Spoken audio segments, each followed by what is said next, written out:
Hello and welcome.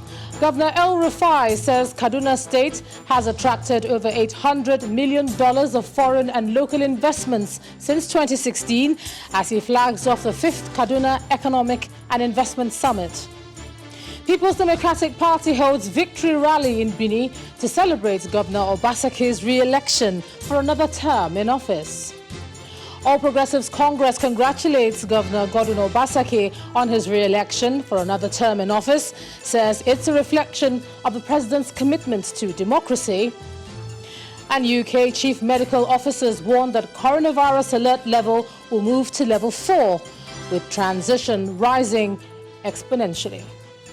Plus, we'll have business, sports, and later on news from our studios in London.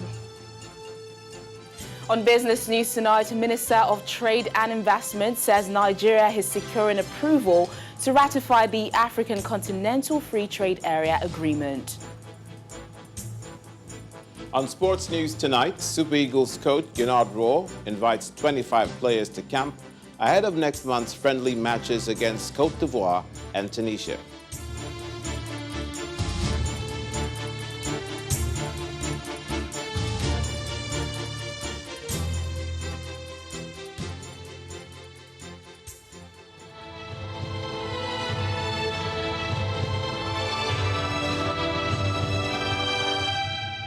We begin with our continued coverage on the COVID-19 pandemic.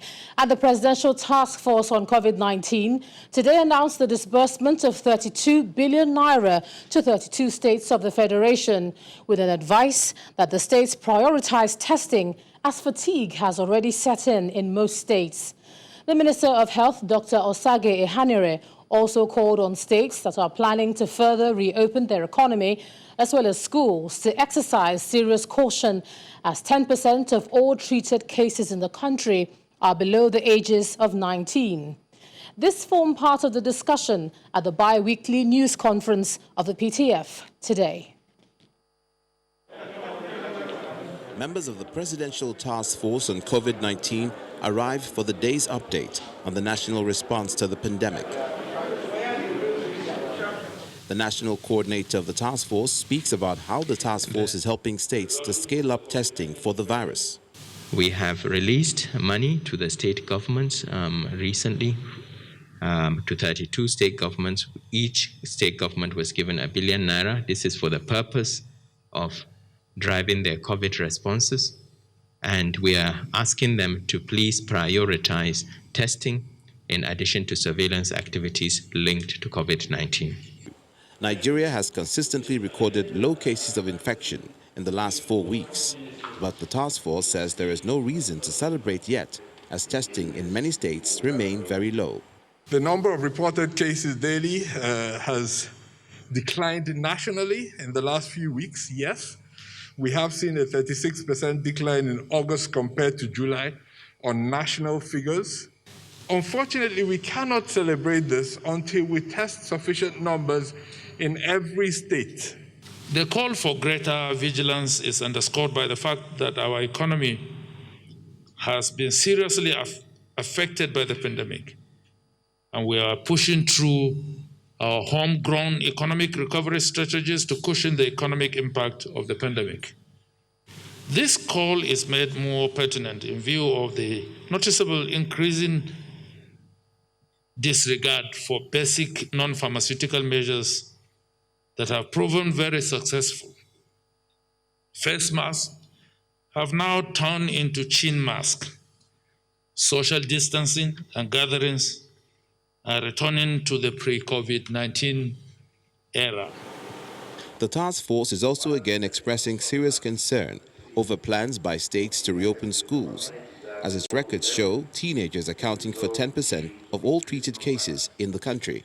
As schools begin to reopen in some parts of the country, I want to urge caution and adherence with protocols and advisories for reopening schools as circulated by the Ministry of Education. Records show that 10% of all the positive cases we have treated so far are under the age of 19 years. There are currently over 7,500 active cases of COVID-19 in Nigeria. from the over 479,000 samples tested so far.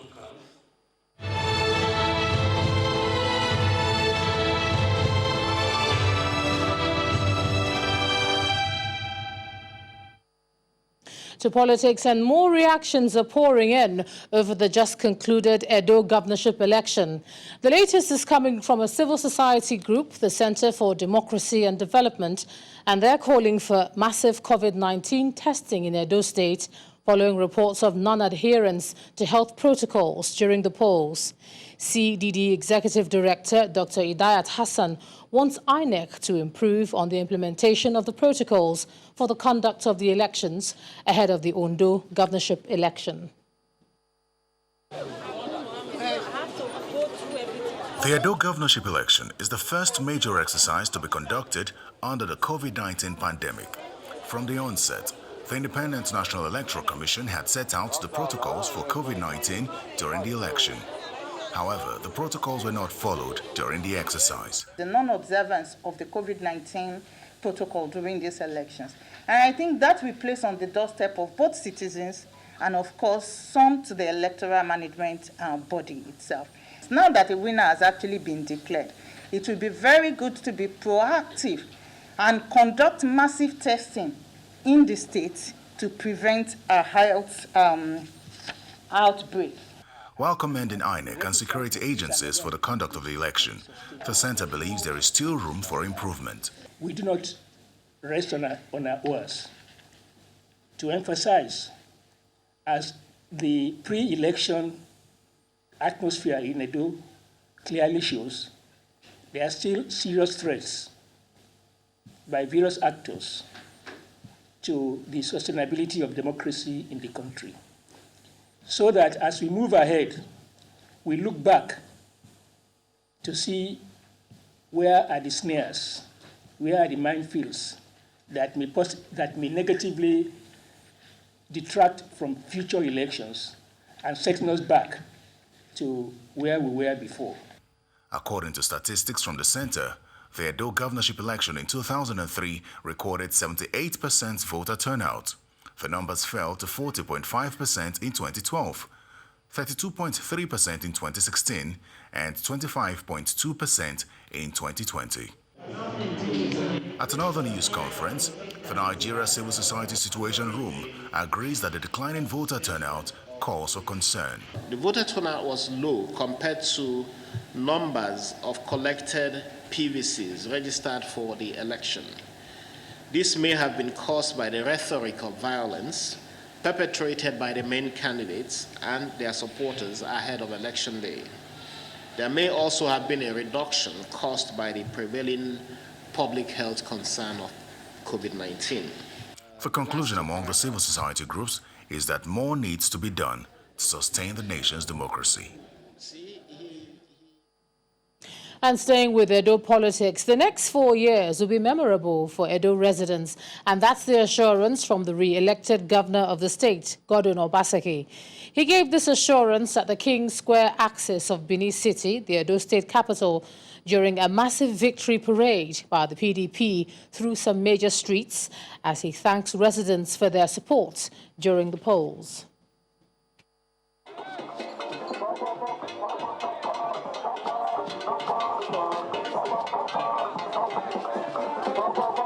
Fresh from victory at Saturday's governorship election in Edo State, Governor Godwin Obaseki and his deputy, Philip Schreiber, are on the road again. But this time, the mission is to say thank you to residents.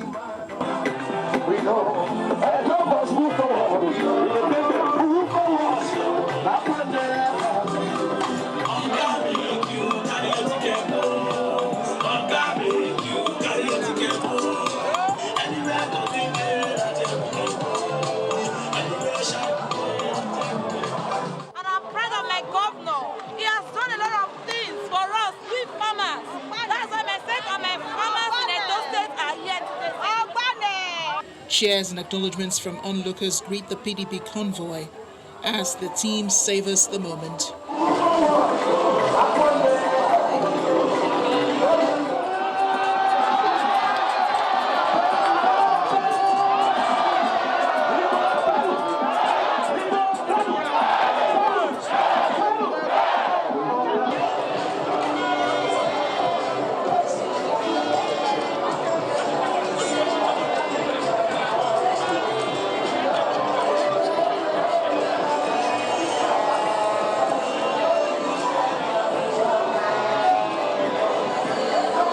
its way back to the government house, the parade makes a stopover at the King's Square axis. The speeches take center stage. Orlando, thank you. Thank you. Chairman, Edo PDP Campaign Council, is the first speaker. Mr. Dan Obi believes that Governor Obasaki's re-election marks a new beginning for Edo politics. You have rejected the money box. You have rejected confederacy. You are choosing the path of progress and development. And that, I can assure you, what will Obasaki will bring to Edo. Mr. Obasaki rounds off the victory parade, assuring residents of a strong finish for his second tenure. All of you came out on Saturday and you spoke and we heard you. And by the grace of God, the next 4 years in Edo State will be years that we will all remember in our lives.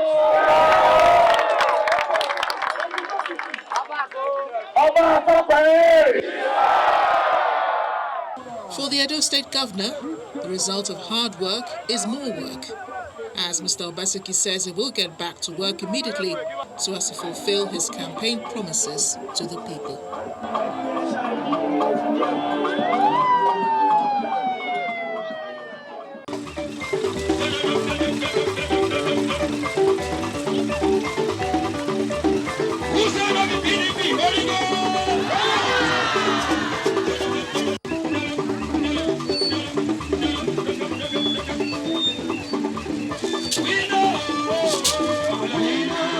Well, as you can see, it's not only in Edo State that the victory of Governor Obasaki is being celebrated.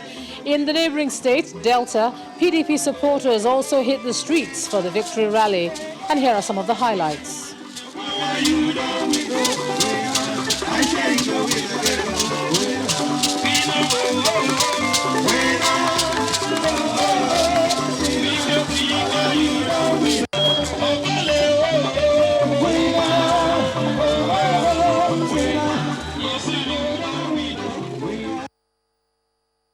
What we are celebrating here today is not just politics. We are celebrating liberation. For far too long, some of these individuals have placed their knee on our neck. And what happened in Edo State is a very, very tactical removal of that knee on our neck. Our people have been able to demonstrate through the Edo State voter that it is possible to celebrate good governance. Obasaki has given the good people of Edo State good governance in line with what we are doing in Delta. And my boss, Senator Dr. Ifeanyi Okowa, alongside other well-meaning leaders of the PDP, like Nyesom Wike of Rivers and a host of others, have been able to show that once you have been able to demonstrate good governance, you will always get the support of your people. And once you get the support of your people, that is what democracy is all about. We must also appreciate President Muhammadu Buhari for not falling into the antics of those who wanted him to put a hand and thwart the will of the people. The celebration today may be open here, but this euphoria also persists in the minds of most Nigerians across the 30 states of the Federation. In the meantime, the ruling People's Party, that's the All Progressives Congress, has also congratulated Governor Godwin Obasaki on his re-election as the governor of the state. The chairman of the APC National Caretaker Committee, Mimala Buni, said in a statement that the peaceful conduct of the election and its outcome represents victory for Nigeria's democracy. He says the party and the president remain committed to free and fair elections to strengthen the foundation of the country's political and moral authority. He commends INEC, security agencies and all political parties that contested the election for the successful conduct of the polls. He also commends the party's flag bearer, Pastor Osage Ize-Yamu, for his tenacity and leadership, while appreciating the efforts of the immediate past national chairman of the party, Adams Oshomole, and other members for demonstrating unwavering support for the party and its candidate in the election. Governor Buni adds that it is time to unite to move the country's democracy forward and put an end to the era where electoral contests become warfare.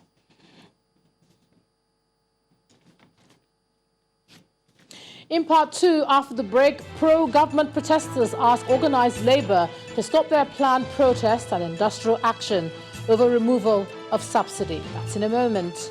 Please join us again.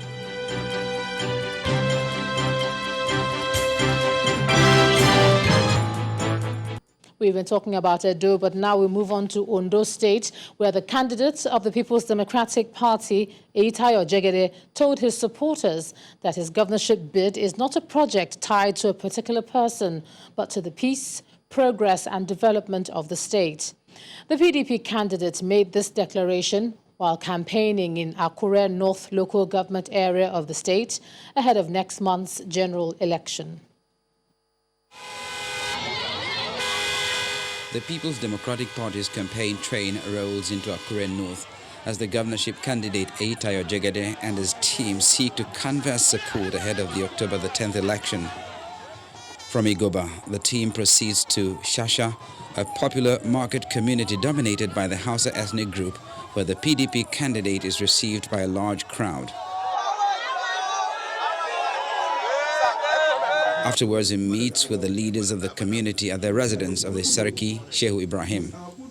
Sarki has been a friend for a long time, and he has promised us, also with the entire Hausa community, that they would rise and support us on this project. It's not a prayer that is tied to a particular person. It is tied to peace and progress and development of all the communities, including Shasha community. We are hopeful that come 10th of October, people will come out and vote, and will emerge victorious by the grace of God. Jegede is our brother, is our father. Since he living at our area, and he is here to remember us that on the 10th is their election, and he need our assistant to vote for him. And you hear what my people saying, that they promise in inshallah during time they can come out and vote for him. And then onward to Ogbese, where Mr. Jegede meets up with the governor of Oyo State, Seyi Makinde, who is returning from a victorious outing in neighboring Edo State. Actually, I called him when I got to Owo. Basically, I was passing through Akure, and I thought we'd just stop by and encourage them. And he said they had a campaign call somewhere along our way. And I said, yeah, we will just take the opportunity to talk to the people. It's already nightfall when the PDP campaign train arrives in Iluabo, but the turnout of supporters is no less enthusiastic, including the traditional ruler of the community and the former presidential candidate, Chief Olufalaye. It's less than 3 weeks to the governorship election in Ondo State, and the People's Democratic Party's candidate appears to be leaving no stone unturned in his quest to score an upset in the poll on October the 10th. From politics to investment efforts, and the governor of Kaduna State says his government is targeting a stronger investment stride and attracting more investors into the state, with over $800 million worth of foreign and local investments recorded from 2016 to date. Governor Nasir El-Rufai made the disclosure today during his opening presentation at the 5th edition of the Kaduna Economic and Investment Summit. He explains that the state has an investment announcement of over $2.1 billion in 2020, far ahead of Lagos and any other state in the country.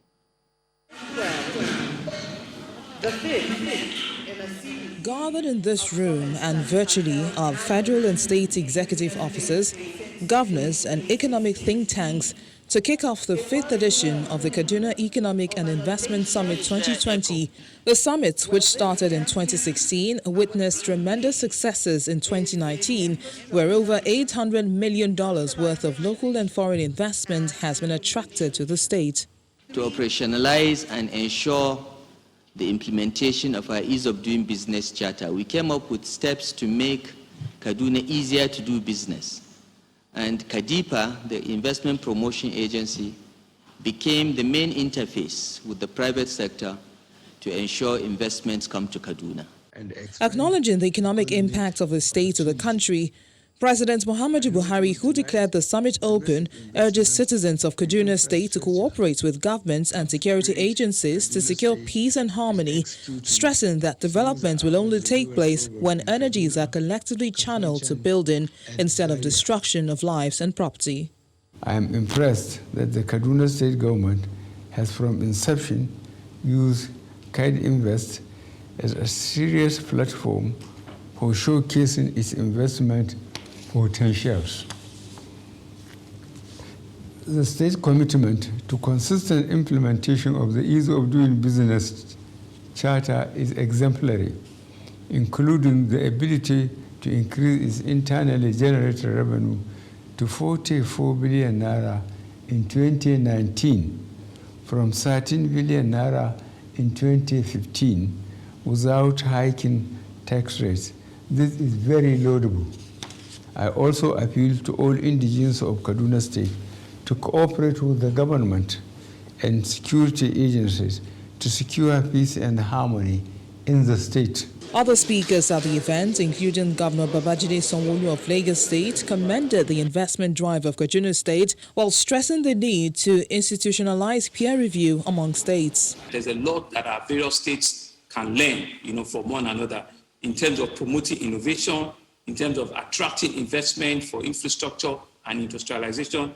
And it is my hope that this summit will, among others, fashion out ways in which we can have, like I said, institutionalizing peer review, and knowledge sharing, amongst our states. At this summit, with the likes of Facebook, Apple, Google, TikTok, Microsoft, and so on, having a handshake with the GEs and Boeings of the world, and collaborating with the large private equity funds, we are bound to have a very stimulating and illuminating session where ideas, initiatives, and more than anything else, checks will be written, deals closed, and final investment decisions made. The annual Kaduna Economic and Investment Summit has been used to showcase the state's investment opportunities and also enable the state to establish a reputation for the ease of doing business, and has been affirmed by the World Bank and investors. Our keynote speakers, the guest speaker.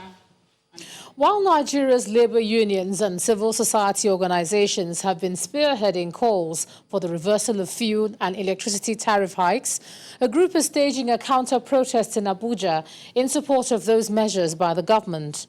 Members of the group are asking the NLC-TUC to shelve the planned nationwide strike and protests, insisting on taking legal action against them should they go ahead with their plans. For 2 weeks now, since the federal government announced the removal of fuel subsidy as well as the increase in electricity tariff, reactions have continued to pour in from the organized labor, individuals and groups. The federal government has also tried to persuade the organized labor movement to key into this decision. But a meeting organized for this purpose failed to achieve its objectives, as workers' unions, after that meeting, insist on a nationwide industrial action. The Central Working Committee resolves to issue a 2-week ultimatum to the federal government to reverse or face industrial action and peaceful assembly. The proposal also for the action is to commence on Monday, September 28, 2020, if those issues are not addressed. The increase in fuel price, the increase in tariff of electricity, and all those things, sir, please reverse it back and implement whatever you want to implement. Then by then, we'll listen to you, sir.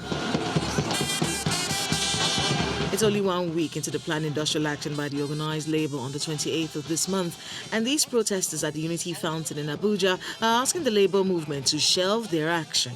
We wish to send a strong advice to the organized labor, the Nigeria Labour Congress, and the Trade Union Congress to publicly commend President Muhammadu Buhari's led administration for daring the subsidy cabal in removing fuel subsidy and the implementation of the service-based principal tariff of electricity distribution company in order to exonerate itself from being beneficiaries of the pervasive corruption that has crippled Nigerian economy over the years. Protesters who display placards with various inscriptions supporting fuel subsidy removal and a hike in electricity tariff also insist on taking legal action against the organized labor should they embark on a nationwide strike. Part of the actions we are going to take against NLC will be a legal action against the body of labor. There have been several protests against the removal of fuel subsidy and the hike in electricity tariffs since the last 2 weeks. But this is the first time protesters are coming out in Abuja to support these decisions. There are indications that petrol scarcity may be looming as the Nigerian Association of Road Transport Workers ordered tanker drivers nationwide to halt operations beginning from tomorrow. The association's president, Yusuf Othman, said the strike is in protest against the federal government's ban on petroleum trucks above 45,000 litres from plying Nigerian roads. NATO is the umbrella organization of all commercial vehicle owners engaged in the haulage of petroleum products, general cargo, and the movement of goods and passengers within the country and the West African region. A preliminary report released by the Accident Investigation Bureau says the Bell 206 B-3 helicopter that crashed in the Ikeja area of Lagos State on August the 28th may have come down owing to inadequate fuel in the tank. Other initial findings include that the helicopter, which had a valid certificate of airworthiness, was topped to full tank on August the 27th, and then a 20-minute test flight was conducted. According to the report, the aircraft had no fuel jettisoning capacity, but the ill-fated flight indicated an endurance of 3 hours 15 minutes and flight time of 2 hours 45 minutes. It crashed after almost 3 hours of flight on August the 28th with no fuel left in the tank. To security, where the Nigerian army has confirmed the killing of one of its officers, Colonel D.C. Bako, in a Boko Haram ambush on Sunday. A statement by the Deputy Director, Army Public Relations, 7th Division, Colonel Ado Issa, says the colonel and some officers were attacked by Boko Haram terrorists in Sabon Geri Wajiroko axis near Damboa in Borno State. According to him, the officer was wounded in action and immediately evacuated by the Air Task Force Operation Lafia Dole to the 7th Division Hospital. He adds that Colonel Bako was recuperating after a successful surgery at the hospital before his passing today. Still in Borno State, where the state government has commenced the rehabilitation of Baga town in Kukawa local government area destroyed by insurgents as part of efforts to fast-track the development of the state. According to Governor Babagana Zulum, this is a prelude to the return and resettling of displaced indigents and other residents of the town, now taking refuge in different parts of the state. Baga is 197 kilometers away from Maiduguri, the Borno state capital. Located in northern Borno, it had had its share of untold terror unleashed by insurgents. An estimated 400 people were killed between 2015 and 2019. Survivors are left with traumatizing memories and debris. Occupied by insurgents for many years, military operations have led to its liberation. Governor Babagana Zulum, in his resettlement drive, was attacked in controversial circumstances when he last visited the area for assessment, but rehabilitation has finally commenced on his directive. A technical team was sent prior to our visit. They assess it and the report is with government. It is devastating, but then we want to assure you that we are equal to the task, that things could be put in place within the limited resources at the disposal of government. The state government is worried about the rising vices and growing population in IDP camps and the humanitarian crisis occasioned by the loss of livelihood. This might just be a pointer that it's time to resettle people. There is a need for our internally displaced persons to return to their ancestral homes or to another locations where it is time to be fed in a dignified manner so that they can earn the means of livelihood. This is the only solution to this crisis. And therefore, the earlier the better for all of us to put our heads together with a view to resettling back our internally displaced persons. Back in Maiduguri, displaced Baga residents are housed in an IDP camp. Farmers, fishermen, businessmen now reduced to idle paupers. They are aware of government's plan to relocate them. Their excitement knows no bound when our news crew showed them footage of ongoing reconstruction work in Baga. Kowa a cikin nan mace namijin ka kama so yake je Baga Doro daga gaba ɗaya 'yan local government ɗaya ne komun mu ɗaya ban mu da sana'an yi in kana gani ka ga mutum in ka gan shi da wani bari gida mai kyau ma abu na watakila ma ya je waje an bashi ne barai ba abin nan ba sana'an yi to daga ai mun je Baga ba ruwanmu mun yi wata shida Allah yadda mun riga mun warke kawai gabaki daya. Kuwa wallahi wannan bayani da kuka ba mu mun ji daɗin shi sosai kuwa wannan bayani na ciyama mun ji daɗin shi kuma wannan gwamnati da ya ƙudurci wannan abun Allah ya saka mai da alheri. There are 2 million people in need of humanitarian assistance in Borno State. This, no doubt, appears to be a Herculean task for the state government. Let's take a look at some business news now. Here's Teniola Shobowale. Banking so easy, so simple. Dial *894# now to experience it. You first, First Bank.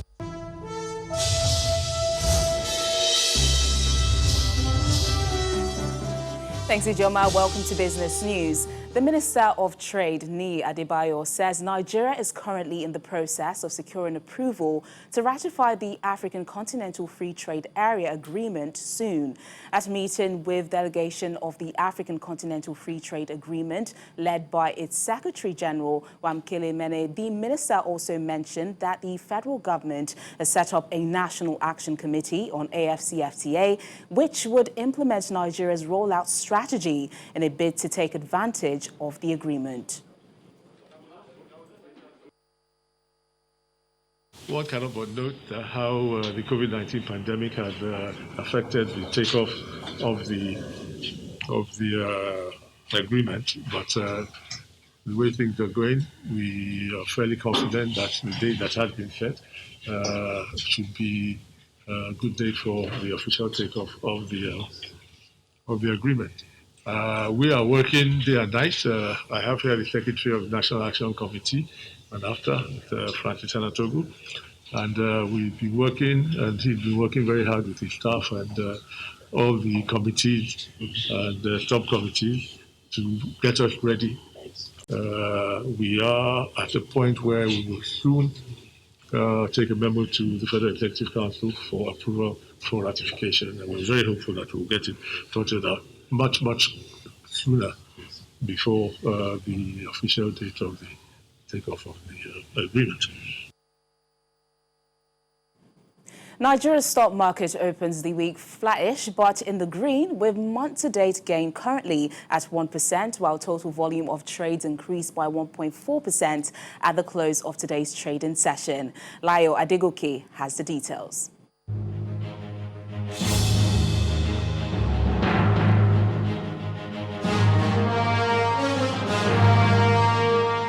Thank you for joining us for the Stock Markets Report. With a gentle stride, the bulls managed to trample on the bears at the close of today's trading session on the NSE and set a slightly positive tone for the fourth trading week of September. However, the gains was not too impressive, as the gains recorded across the industrial, consumer goods and insurance sector of the market translates to just 0.1% rise in the all-share index, and the 929.41 million naira added to the total value of listed equities. This is attributed to moderate profit taking on bank stocks like FBN Holdings, Access, Fidelity Bank and FCMB, and the result is what we see on the sectoral chart.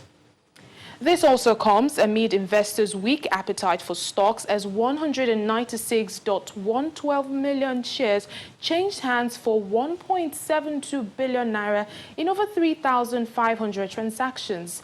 Tomorrow, the Central Bank's Monetary Policy Committee will meet to decide on interest rates, and traders expect that the outcome of the meeting will have some positive impact on the market, in particular bank shares. For now, we can only remain optimistic for a bull run. And that's the Stock Markets Report. I'm Layo Adegoke.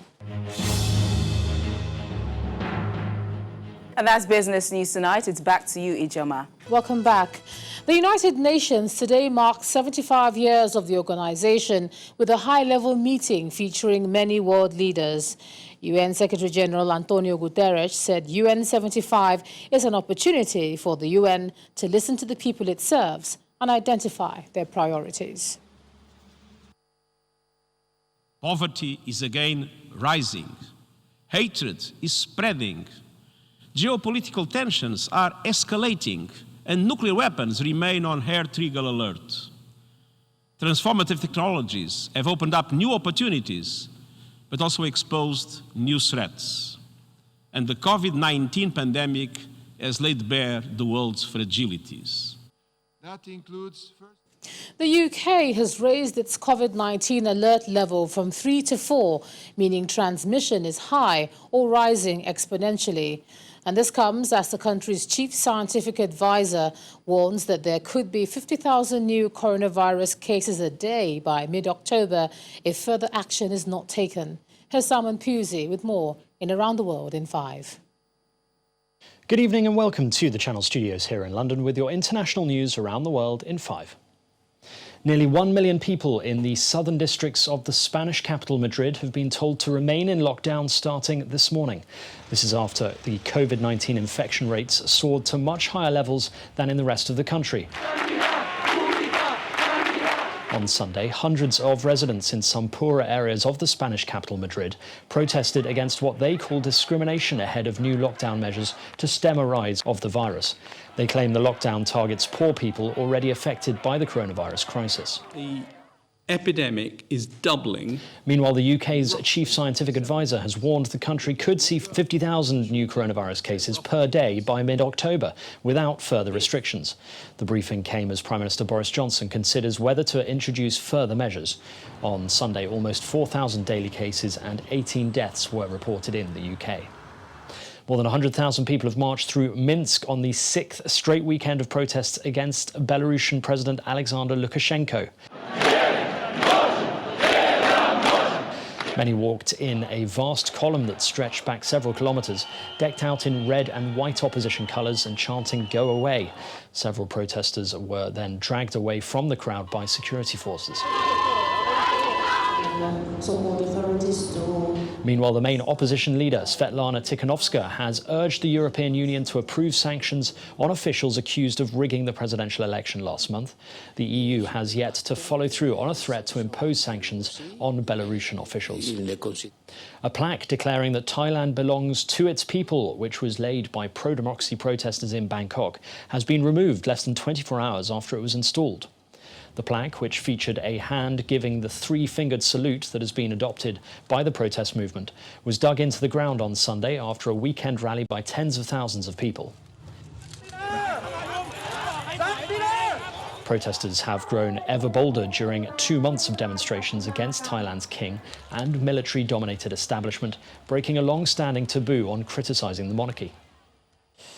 The main challenger to the Ivory Coast President Alassane Ouattara has called for protests to stop Ouattara seeking a third term, described as unconstitutional by his opponents. Next month's election is seen as the biggest test of stability in a decade for the West African nation.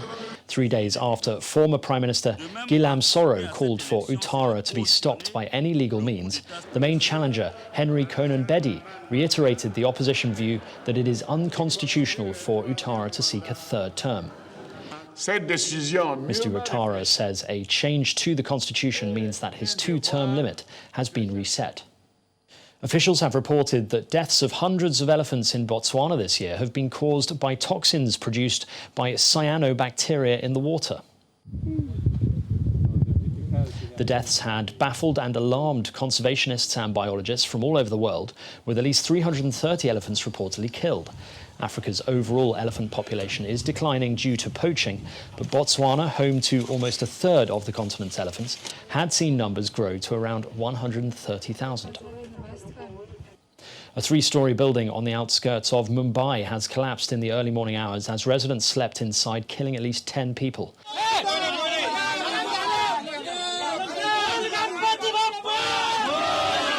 Up to 25 people are believed to be trapped in the ruins. Local television showed video of rescuers sifting through rubble around the edges of the collapsed building. Rescue personnel are refraining from using heavy machinery through fears that the remainder of the building could collapse. A Finnish passenger cruise ship has run aground off the island of Åland in the Baltic Sea, with emergency services preparing to evacuate nearly 300 people on the vessel. The ship was heading towards Stockholm from Turku in Finland and ran aground outside the city of Mariehamn on the autonomous Finnish island of Åland. There are no personal injuries and no one's life is in danger, and the situation aboard is stable. That's according to the cruise company. And finally, a Turkish paraglider has taken literally the definition of airbed, flying a giant bed attached to a parachute. Hasan Kaval was launched from the top of a mountain in southern Turkey. All the props were there, bedside tables and a lamp and, of course, an alarm clock. Donning an eye mask, Mr. Kaval flew over the touristic town Alanya for approximately 15 minutes. When the alarm went off, it was time to wake up and bring the bed back down to the ground, which he did safely. And that's your international news around the world in 5. Now back to the channel's studios in Lagos.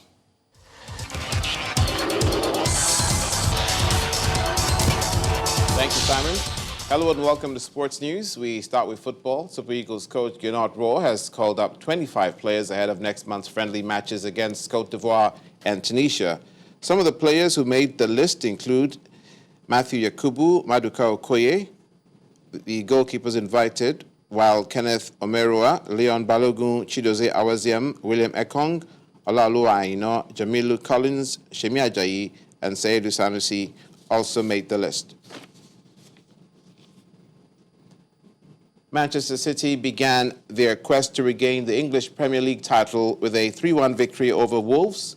Goals from Kevin De Bruyne, Phil Foden, and Gabriel Jesus left the Molineux Stadium with all 3 points despite a valiant effort from Nuno De Santos' men.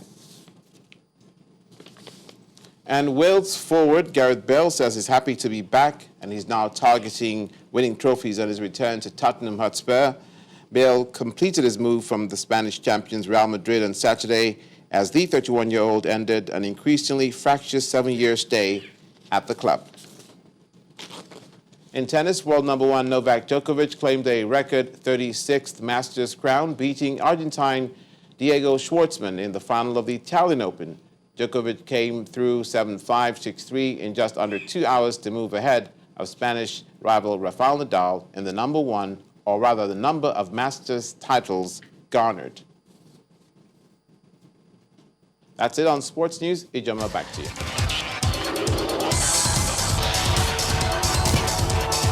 Thanks a lot, Olumide. And the main news again. Governor Nasir El-Rufai of Kaduna State today flagged off the 5th Kaduna Economic and Investment Summit, where he said the state has attracted over $800 million of foreign and local investments from 2016 to date. Also today, the People's Democratic Party held victory rallies in Edo and Delta states to celebrate Governor Godwin Obasaki's re-election for another term in office. And that's the news at 10 tonight. Thank you for staying with us. I'm Ijoma Onyato. Do have a good night and stay safe as well.